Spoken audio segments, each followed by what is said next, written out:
তারা আহত হয়েছেন, তাদের জীবন সংশয়ের মধ্যে আছে, কিন্তু তাদের মধ্যে কোনো অতৃপ্তি নেই। তারা যেটা মনে করেছেন যে দেশের জন্য এটা হয়েছে, তাতে আমাদের কোনো আফসোস নেই। আরেকটা চিঠি আমরা দিয়েছি সকল মিডিয়া হাউসগুলোকে, সেটা প্রিন্ট এবং ইলেকট্রনিক মিডিয়ার যারা এই প্রশাসনে আছেন তাদের কাছে চিঠি দিয়েছি যে আপনাদের কাছে এ যাবৎকালে এই আগস্ট বা জুলাই বিপ্লবের যত ডকুমেন্টস আপনাদের ক্যামেরায় ধারণ করা আছে, আপনাদের রিপোর্টে ধারণ করা আছে, এই সব কিছুর কপি আমাদেরকে সরবরাহ করার জন্য সেটাও আমরা রিকোয়েস্ট করেছি। আশা করছি সেগুলো আমরা পেয়ে যাব। এর মাধ্যমে আনুষ্ঠানিক তদন্তের যে যাত্রা সেটা আমরা শুরু করেছি। আমরা আজকেও বিকেলবেলায় আরও দুটো হসপিটালে পরিদর্শনে যাব।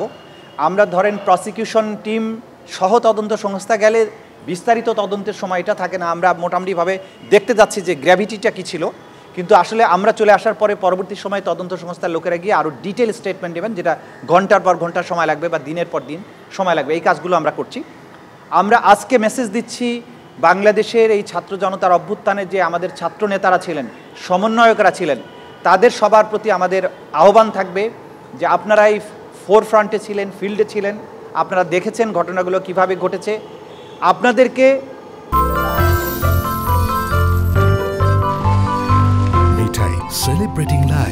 অর্গানাইজড ওয়েতে এই তদন্ত সংস্থাকে সহায়তা করার জন্য আমরা অনুরোধ করছি।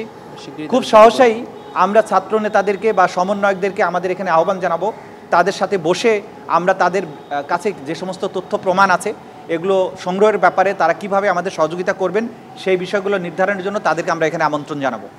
মোটা দাগে আমরা গতকাল দায়িত্ব গ্রহণের পরে এইটা হচ্ছে আমাদের অ্যাক্টিভিটিস।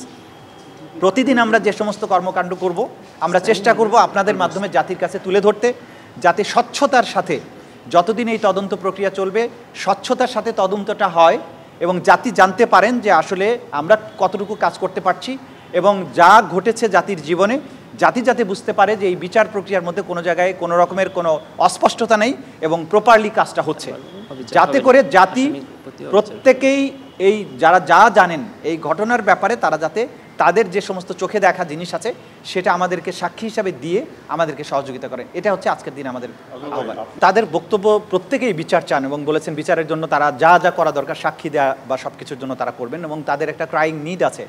কিন্তু একটা জিনিস আমি খুব অবাক হয়েছি যে প্রত্যেকেই এত বড় কোরবানি তারা দিয়েছেন জীবনে, অনেকের মারা গিয়েছে বা কেউ আহত হয়েছে। আমি দেখেছি একটা বাবা তার ছেলেকে বাঁচাতে গিয়ে আহত হয়েছেন।